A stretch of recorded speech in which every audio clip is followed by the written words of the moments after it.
অপেক্ষা করছেন। আমি দুঃখিত।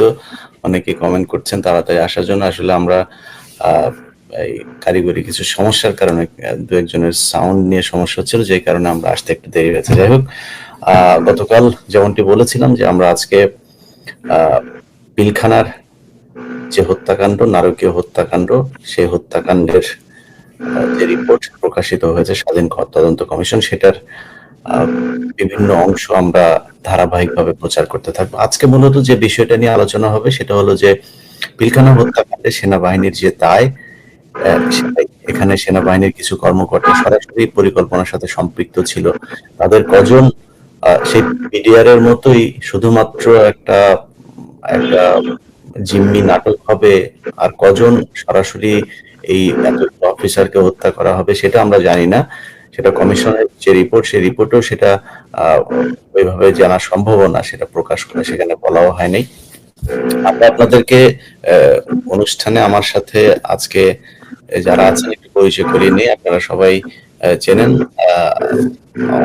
দুইজনকে তো জানেনই, ওনাদের পরিচয় করালাম না। আমাদের নতুন অতিথি যিনি আছেন, brigadier general ATM Ziaul Hasan.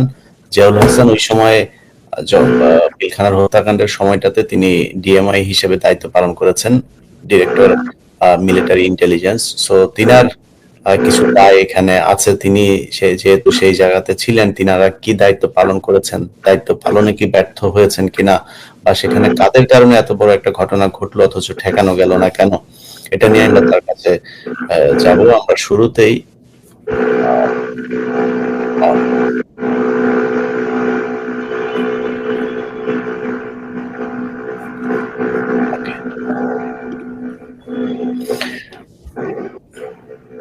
আমরা গতকাল একটা বিষয় নিয়ে কথা বলেছিলাম যে অপারেশন ডাল ভাতে সেনাবাহিনীর তৎকালীন DG major general Shakil, colonel Mujib সহ কিছু অফিসারের যে দুর্নীতি, সেই দুর্নীতি নিয়ে কথা বলেছিলাম। এখানে বলা হয়েছে সেই বিষয়টার কিছুটা। আচ্ছা, ঘটনার অব্যবহৃত পূর্বে বিডিআর সদর দপ্তরের সার্বিক কমান্ড পরিস্থিতি, কমান্ড কার্যক্রম অফিসারদের সম্পৃক্ততা শূন্যের কোঠায় ছিল। এডিও ডিএডিদের উপর নির্ভরশীলতা বৃদ্ধি পায়। কিছু জ্যেষ্ঠ কর্মকর্তা ক্ষমতার অপব্যবহার ও অযোচিত কর্মকাণ্ডে জড়িয়ে পড়েন। ডাল ভাত কর্মসূচি ব্যবস্থাপনার ক্ষেত্রে বিধি লঙ্ঘন এবং অনৈতিক নীতিমালা সরাসরি সৈনিকদের ক্ষতিগ্রস্ত করেছে। অপরদিকে কিছু অফিসার ক্ষমতা ও পদ ব্যবহার করে ডাল ভাত কর্মসূচির আড়ালে ব্যক্তিগত সুবিধা নিয়েছেন। তৎকালীন ডিজির স্ত্রীর বিরুদ্ধে নানা অভিযোগের প্রেক্ষিতে ডিজিএফআই কর্তৃক পরিচালিত তদন্ত কমিশন সাবেক ডিজি বিডিআর এর হস্তক্ষেপে স্থগিত হয়। পিলখানার ভেতরে দিনে দুপুরে রাজনৈতিক ও অজ্ঞাত বেসামরিক ব্যক্তিবর্গের ষড়যন্ত্র সংক্রান্ত মিটিং, ব্যাটালিয়নের যানবাহন নিয়ে পিলখানার বাইরে রাজনৈতিক ব্যক্তিবর্গের সাথে নিয়মিত মিটিং, স্বরাষ্ট্র প্রতিমন্ত্রীর জন্য বিডিআর পোশাক তৈরি, ভান্ডার থেকে বিডিআর পোশাকের থান কাপড় বাইরে নিয়ে যাওয়া ইত্যাদি বিষয়ে পিলখানার কোনো অফিসার কিছুই জানতে পারেনি। এছাড়া সশস্ত্র বিদ্রোহের প্রস্তুতির জন্য ঘটনা পূর্ব সময়ে খাগড়াছড়ি বিডিআর হেডকোয়ার্টার লেখা গুলির থেকে উদ্ধার ইত্যাদি বিষয় প্রমাণ করে পিলখানার অফিসারদের কমান্ড কার্যক্রমে নিষ্ক্রিয়তা এবং উদাসীনতা বিদ্রোহের প্রস্তুতিতে সহায়ক হিসাবে কাজ করেছেন। বিডিআরের উপর স্বরাষ্ট্র মন্ত্রণালয়ের কোনো প্রশাসনিক তদারকি ছিল কিনা, ছিল না। এমনকি তৎকালীন স্বরাষ্ট্র সচিব রাইফেলস সপ্তাহ 2009 এর মতো গুরুত্বপূর্ণ অনুষ্ঠানে উপস্থিত থাকার প্রয়োজনীয়তা অনুভব করেননি। ডাল ভাত কর্মসূচি নিয়ে অনিয়ম এবং দুর্নীতির অভিযোগ ছিল, যা স্বরাষ্ট্র মন্ত্রণালয় তদারকি করেননি। ক্রয় প্রক্রিয়া এবং ব্যয়িত সরকারি অর্থের উপরও স্বরাষ্ট্র মন্ত্রণালয় কর্তৃক কোনো অডিট করা হয়নি। অপারেশন ডাল ভাত কর্মসূচি বিডিআর সব মার্চ 2007 থেকে সেপ্টেম্বর 2008 পর্যন্ত, 15 মার্চ 2007 তারিখ হতে 28 সেপ্টেম্বর 2008 তারিখ পর্যন্ত বিডিআর এর তত্ত্বাবধানে অপারেশন ডাল ভাত কর্মসূচি পরিচালিত হয়, যেখানে ক্রয় কার্যক্রম নিয়ন্ত্রণ করেছেন মূলত মেজর জেনারেল শাকিল এবং কর্নেল মুজিব। তারা ডাল ভাত প্রকল্পের ব্যাপক অনিয়ম করেন। ডাল ভাত প্রকল্পের ক্রয় মালয়েশিয়া থেকে নিম্ন দুধ এটা গতকালকে আমরা কিছুটা বলেছিলাম। নির্মল উদ্যোগের আমি এই রিপোর্টটা কয়েকটা ভাগে ভাগ করেছি, যে কারণে সেনাবাহিনীর আগের বিষয়গুলো এখানে আনা হয়েছে। নির্মল উদ্যোগের ব্যানারে নিত্য প্রয়োজনীয় দ্রব্যমূল্য সর্বসাধারণের ক্রয় সীমার মধ্যে রাখার লক্ষ্যে সারা দেশে 100টি বিডিআর শপ চালু করার সিদ্ধান্ত নেওয়া হয়। সবগুলো পরিচালনার দায়িত্বে লেফটেন্যান্ট কর্নেল কামাল আহমেদ অবসরপ্রাপ্ত এর উপর ন্যস্ত করা হয়, যিনি প্রদত্ত বিজ্ঞাপন ছাড়া সরাসরি আবেদনের প্রেক্ষিতে নির্মল উদ্যোগের পরিচালককে দায়িত্ব দেন। আর একটা লাইন শেষ করবো। আর্থিক সংশ্লেষ প্রাথমিক পর্যায়ে 15 মার্চ 2007 হতে ডাল ভাত কার্যক্রম বিডিআর কর্তৃক নিজস্ব ব্যবস্থাপনায় আনুমানিক 20 কোটি টাকার পণ্য সামগ্রী ক্রয়ের মাধ্যমে 1 জুলাই 2007 পর্যন্ত অপারেশন ডাল ভাত পরিচালনা করা হয়। পরবর্তীতে সরকার কর্তৃক প্রদানকৃত আনুমানিক 354 কোটি টাকার পণ্য সামগ্রী ক্রয়ের মাধ্যমে অপারেশন পরিচালনা করা হয়। পূর্ব অভিজ্ঞতা, সুনির্দিষ্ট নীতিমালা এবং সুষ্ঠু মনিটরিং এর অভাবে বিভিন্ন অনিয়মের সৃষ্টি হয়। হচ্ছে অন্যান্য বিষয়ে অনিয়ম, ডাল ভাতের সিস্টেম লসের তার দায় বিডিআর সৈনিকদের উপর দেওয়া হতো। জাল নোট ক্রেতারা মাল ক্রয় করলে সেই টাকা সংশ্লিষ্ট বিডিআর সদস্যদের কাছ থেকে আদায় করা হতো। অস্বাভাবিক হারে সাজা, ডাল ভাত কর্মসূচিতে কর্মরত বিডিআর সদস্যদের বিভিন্ন অনিয়মের কারণে অস্বাভাবিক হারে সাজা দেওয়া হয়, যা সৈনিকদের মাঝে অসন্তোষ সৃষ্টি করেছিল। বিডিআর প্যারেড 2009 সালে লাল কালি যুদ্ধ জওয়ানদের অংশগ্রহণ কিংবা দর্শক হিসেবে উপভোগ করতে পারবে না মর্মে যে সিদ্ধান্ত, এই সিদ্ধান্ত বিডিআর সদস্যদের মাঝে আমরা রিপোর্টের আজকে এই পয়েন্টগুলো পর্যন্তই আলোচনা করব। মূল বিষয় হচ্ছে যে সেনাবাহিনীর আমরা আমাদের রিপোর্টের বিষয়গুলো শেষ অংশটা যদি আমরা আলোচনা করি, তাহলে যেটা দাঁড়ায় সেটা হলো যে সেনাবাহিনীর অফিসাররা তারা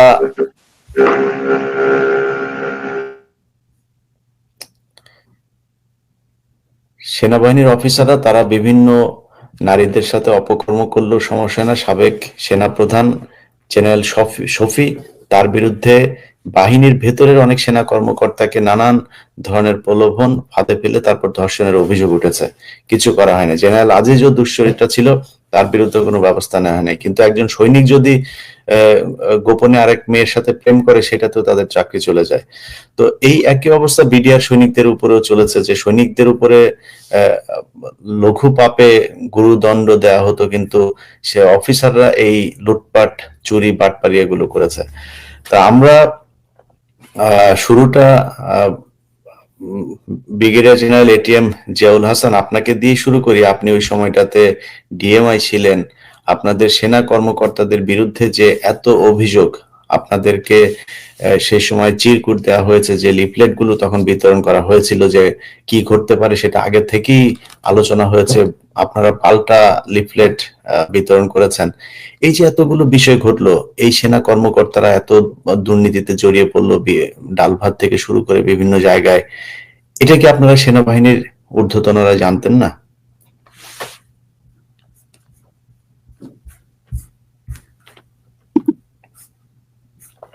আপনার মাইকটা আনমিউট করতে হবে স্যার।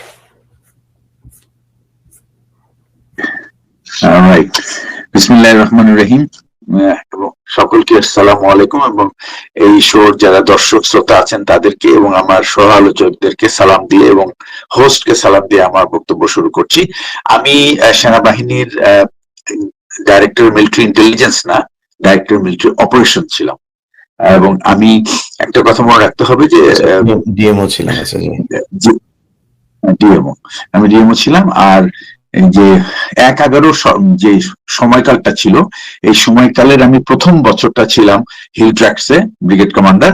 সেখানে আমাদের এই সমস্ত জাতীয় এই সমস্ত যে সমস্ত দুর্নীতি দমন বিষয়ক যে বিষয়গুলি ছিল, সেগুলির সাথে আমরা সম্পৃক্ত ছিলাম না। আমরা কমপ্লিটলি হিল ট্র্যাক্সের অপারেশন নিয়ে ব্যস্ত ছিলাম, এবং সেখানকার কোনো ধরনের রাজনৈতিক বিচার আচার বা ধরপাকড় বা জিজ্ঞাসাবাদের সঙ্গে আমি সম্পৃক্ত ছিলাম না। আমার দ্বিতীয় বছরে আমি লন্ডনে একটা 1 বছরের দীর্ঘ একটা প্রশিক্ষণে চলে যাই, এবং সেখান থেকে আমি ফেরত এসেছি 15 ডিসেম্বর আমাকে জানানো হয়েছিল কোন রকম ছুটি ছাটা ছাড়াই ডাইরেক্টর মিলিটারি অপারেশন হিসেবে যোগ দিতে হবে। সুতরাং আমি সরাসরি এসে যোগ দেওয়ার পরে তখন ইলেকশনের ডিপ্লয়মেন্ট চলছে, মানে ডিপ্লয়মেন্ট অলরেডি হয়ে গেছে, এবং এই 2008-এর যে নির্বাচন হয়েছিল সেই নির্বাচনের প্রস্তুতি চলছে, এবং আমাকে বলা হলো যে আমি এই 15 দিন আমি এই পরিদপ্তরেই থাকবো, তবে দায়িত্ব গ্রহণ করব ইলেকশন পরে।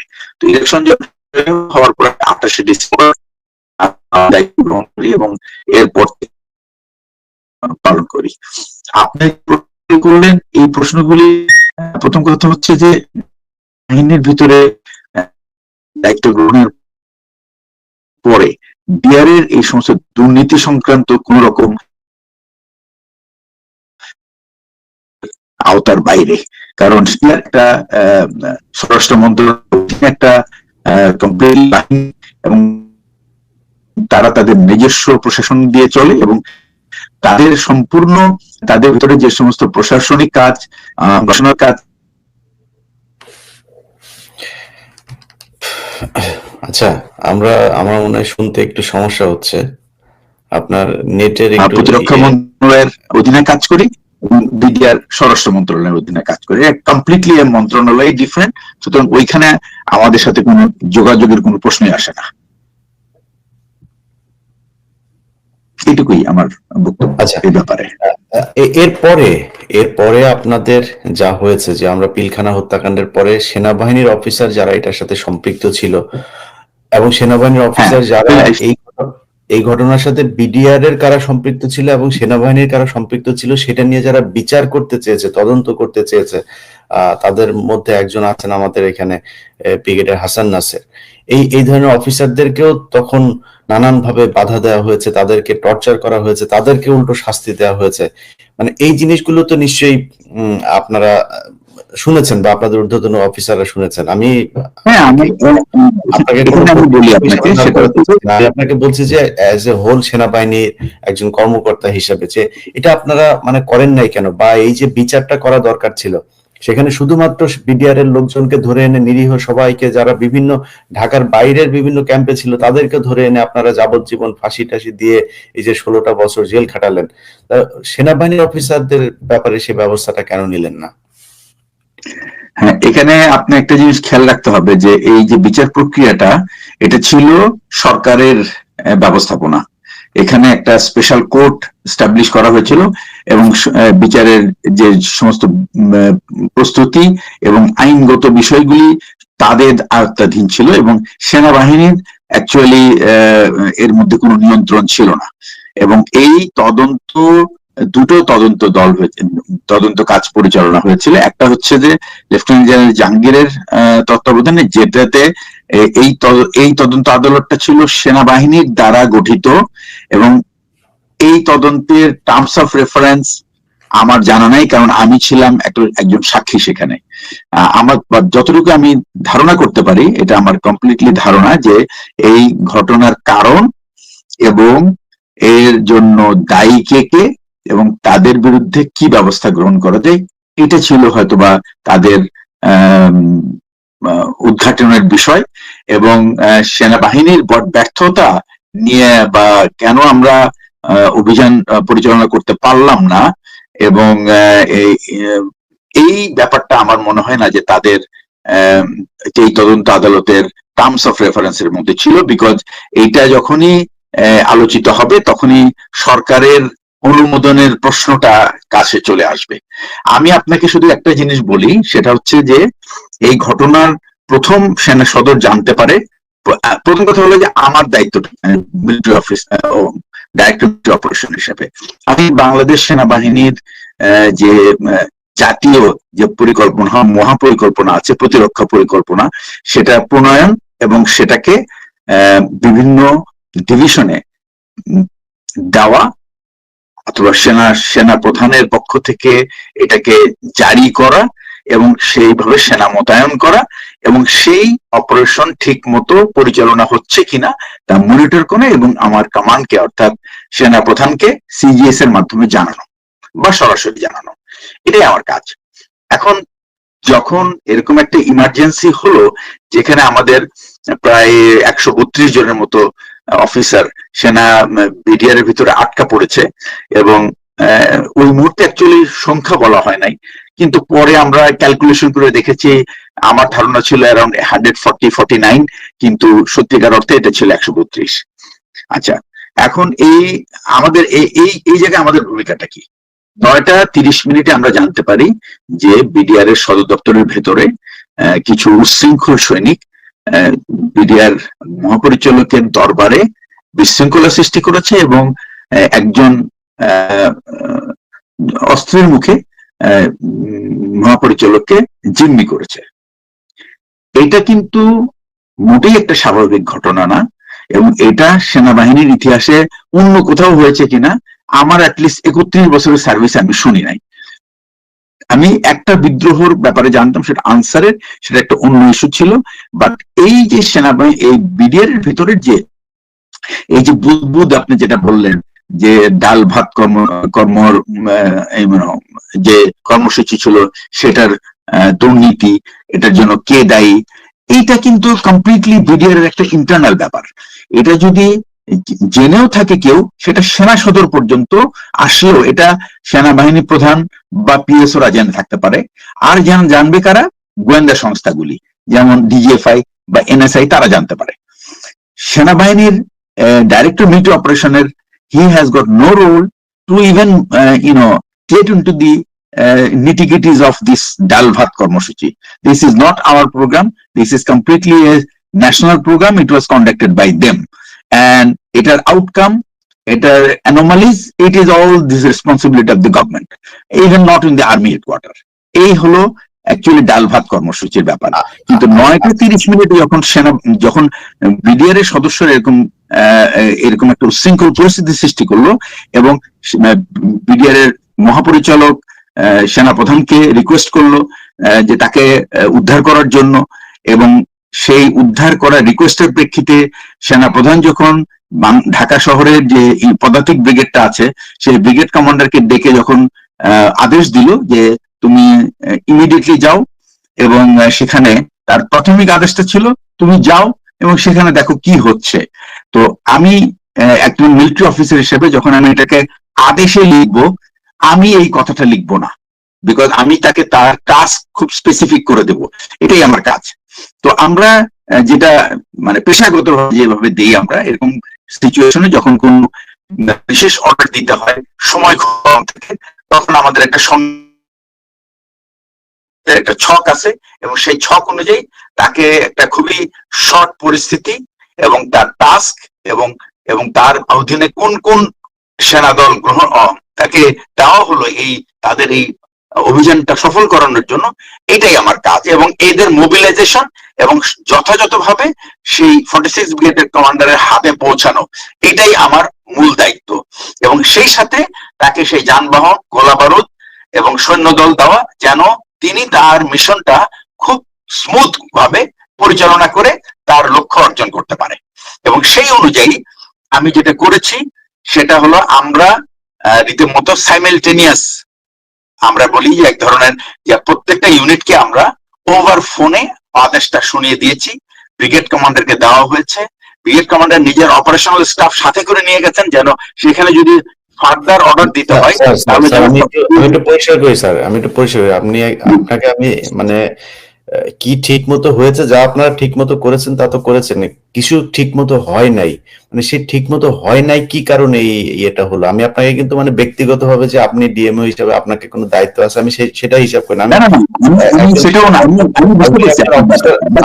অফিসার ছিলেন, সার্ভিং থাকা অবস্থায় একজন সৈনিকের উপরেও এটা বর্তায় যে এই ধরনের একটা ঘটনা ঘটলো, তাই না? দেশের ইতিহাসে সবচেয়ে ন্যাক্কারজনক একটা ঘটনা ঘটেছে। সেই জায়গা থেকে আমি বলছি যে আপনারা আপনার ঢাকা 46 ব্রিগেডকে পাঠিয়েছেন, এটাকে পাঠিয়েছেন, ওইটাকে পাঠিয়েছেন, মানে কি পাঠান নাই বা কি করেন নাই যে জন্য এই হামলাটা হলো? সেনাবাহিনীর ব্যর্থতাটা আসলে কি?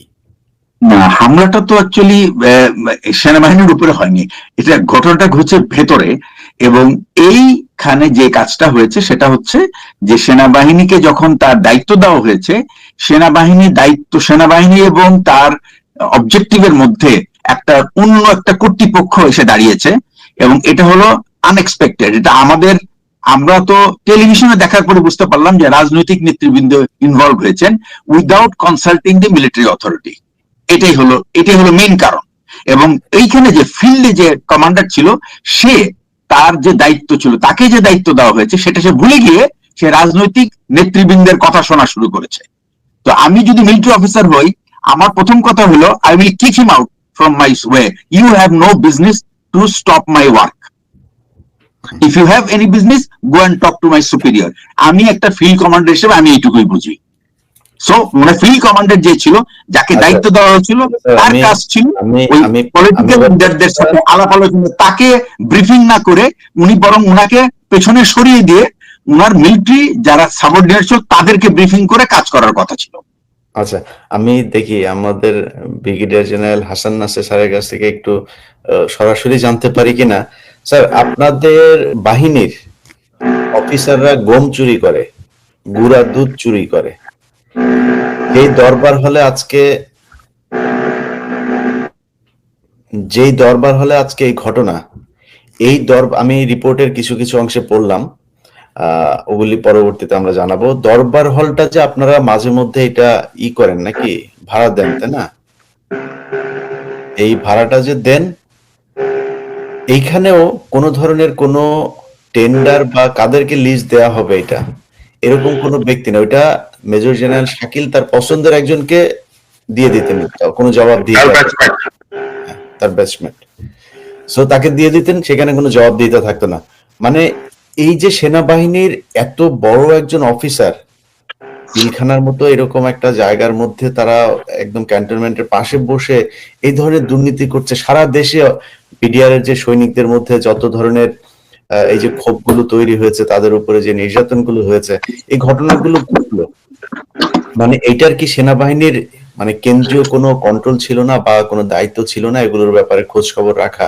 যেটা উনি বললেন যে ডিএমওর একটা কাজ, এই ডিপার্টমেন্টের আসলে সেনাবাহিনীর অ্যাজ এ হোল কাজটা কি? মানে তারা তো কোনো না কোনো একটা জায়গায়, সেটা মিলিটারি ইন্টেলিজেন্স হোক, সেটা আপনার প্রধান সেনা প্রধানের কার্যালয় হোক, যেখানে হোক, কোনো না কোনো একটা জায়গাতে তো নিশ্চয়ই এটা তদারকি করা হয় যে সেনাবাহিনী আমার অফিসাররা ঠিক মতো চলছে কিনা, কোথায় কাকে দেওয়া হচ্ছে কি, এটা কে করে বা এটা করা হয় নাই কেন, বা এই যে এত মানে মহা চুরির সাথে সেনাবাহিনী জড়ায় গেল, এই দায়টা কার? Sir, I have a point যে এই জাস্ট মিস্টার আমি ইলিয়াস ভাই, আমি আপনাকে একটা বলি, please don't use this word. আপনার কাছে আসতেছে, তার আগে আমি একটু বলি, প্লিজ এই ওয়ার্ডটা ইউজ করাবে সেনাবাহিনীর অফিসারের চুরি, এই ফরগেট, মানে just don't do this kind of word use. I just don't like this words. সেনাবাহিনী কিভাবে তাদের অফিসারদেরকে কন্ট্রোল করে, we have seen for last 33-34 years. BDR এর ভিতরে কেন করতে পারে নাই, that is not a failure of the military, সেনাবাহিনী সদর। বিডিআর এর ভিতরে যে অপকর্ম, সেই অপকর্মের জন্য সেনাবাহিনীকে দায়ী করা যাবে না। আপনাকে আবার আমি রিপিট করি, হ্যাঁ, আমি আজকে যে কথাগুলো বলছি সেই যে শুরুতে যেটা পড়েছি সেটা আপনি শুনেছেন কিনা আমি জানি না, আবার রিপিট করি। অপারেশন ডাল ভাত কর্মসূচি ও বিডিআর সব মার্চ 2007 হতে সেপ্টেম্বর 2008 পর্যন্ত। আমি যা পড়ছি এটা coat unquote from BDR report, এই পিলখানার যে কমিশন রিপোর্ট। 15 মার্চ 2007 তারিখ হতে 28 সেপ্টেম্বর 2008 তারিখ পর্যন্ত বিডিআর এর তত্ত্বাবধানে অপারেশন ডাল ভাত কর্মসূচি পরিচালিত হয়, যেখানে ক্রয় কার্যক্রম নিয়ন্ত্রণ করেছেন মূলত মেজর জেনারেল শাকিল ও কর্নেল মুজিব। তারা ডাল ভাত প্রকল্পের ব্যাপক অনিয়ম করেন। এই লাইনগুলো পড়ার পরে সেনাবাহিনীর ক্ষেত্রে যদি নাকি এই অনিয়মটাকে সুন্দর করে ভদ্র ভাষায়, যেহেতু সেনাবাহিনী তো সুপার ক্লাস, তো তাদের ব্যাপারে যদি অন্য কোনো ভাষা করতে চান তাহলে করেন, এইটা যদি নাকি বিডিআর পুলিশ তাদের ব্যাপারে করতে চান তখন আবার বলবেন যে প্রকল্পে ব্যাপক চুরি করে। এটা সুন্দর মার্জিত ভাষায় বলেছেন অনিয়ম। 600 কোটি টাকা নিয়ে আপনার মেজর জেনারেলের স্ত্রী বিমানবন্দরে ধরা পড়েছে, আপনি জানেন? এটা জানতেন? এই ঘটনা সত্য না, প্লিজ। এই ঘটনা সত্য না? এটা আপনি কিভাবে জানেন? এটা কিভাবে জানেন? তাহলে সেই টাকা গেল কোথায়? মেজর জেনারেল শাকিলের সেই টাকা কই? এই যে অপারেশন ডাল ভাতের টাকাগুলো, এটা আমি জানি, because the people who R responsible, যারা দায়িত্বে ছিল,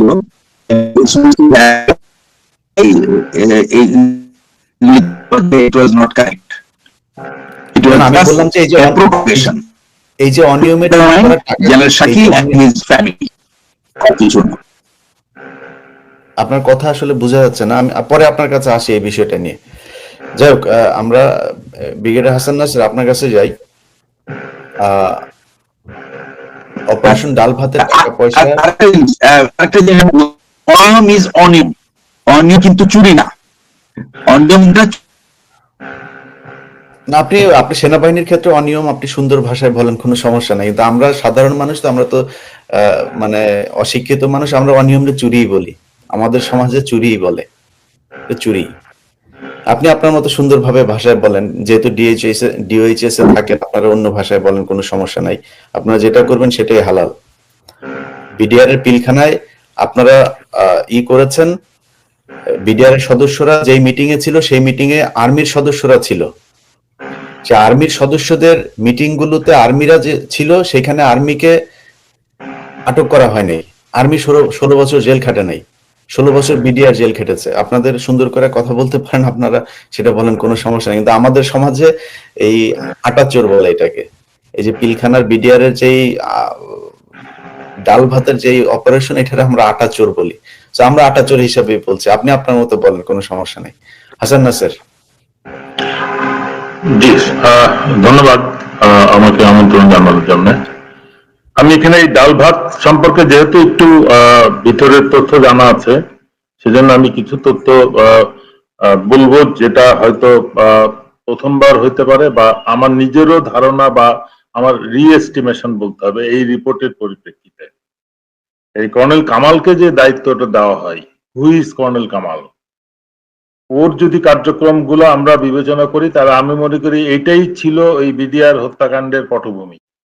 এই বিডিআর কে ডিসক্রেডিট করা, ডাল ভাতের মাধ্যমে যে করাটা কাজটা হয় পরিকল্পিতভাবে, যেটা এসছে কর্নেল মুজিব এবং জেনারেল শাকিলের সাথে মিলে কামাল যেটা করেছে, কামালের একটা লিঙ্ক আছে, যেটাকে আমরা এখন জেনারেল ফজলু যেটা প্রকাশ করেছেন, ভারতের লিঙ্ক।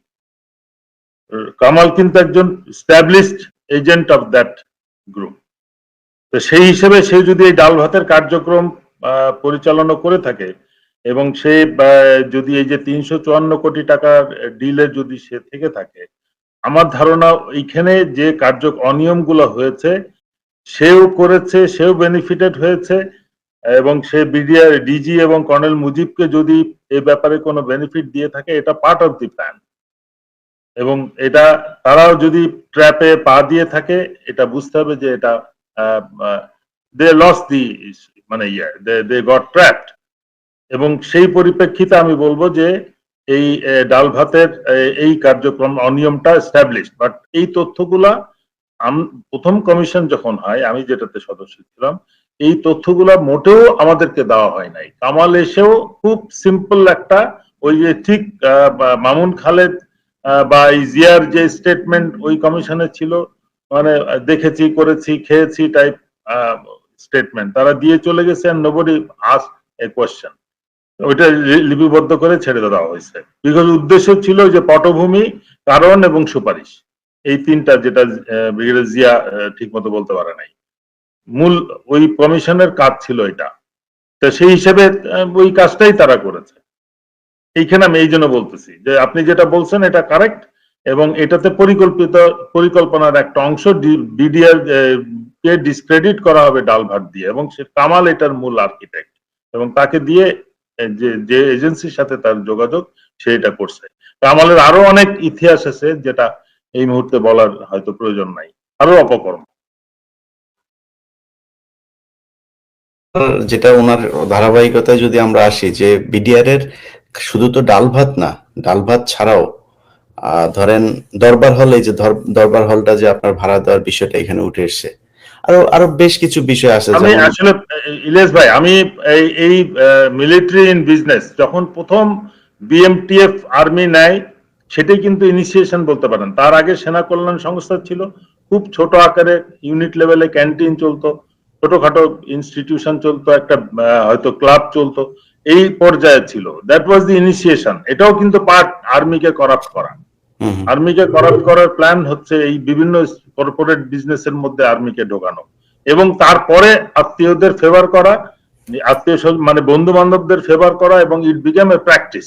আর্মিতে এটা এখন যেহেতু huge number of business enterprise আছে, এবং এইটার থেকেই মনে হয় এই ডিপিএম, এইখান থেকে আইডিয়া হয়তো হাসিনা নিয়েছে, ডিপিএম, ডাইরেক্ট পারচেজ